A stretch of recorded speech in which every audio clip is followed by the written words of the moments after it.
ఈ రోజు నేను గర్వంగా చెప్పగలుగుతాను. దశాబ్దాలకు ఏదైతే ఇంటి పట్టాలు అంటే ఎంక్రోచ్మెంట్ రెగ్యులరైజ్ చేయాలి, నిన్న మొదటి పట్టా ఇప్పటంలో జనరేట్ అయింది.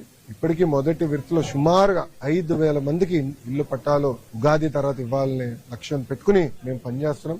రెండో విడత ఉంటుంది, మూడో విడత ఉంటుంది. ఆనాడు ప్రజలు చెప్పాను, ప్రత్యేకంగా కాలువలు కానివ్వండి, అటవీ భూముల్లో ఉన్న ఇల్లు కొంచెం సమయం పడుతుంది రెగ్యులరైజ్ చేసేదానికి ఆనాడు చెప్పాను.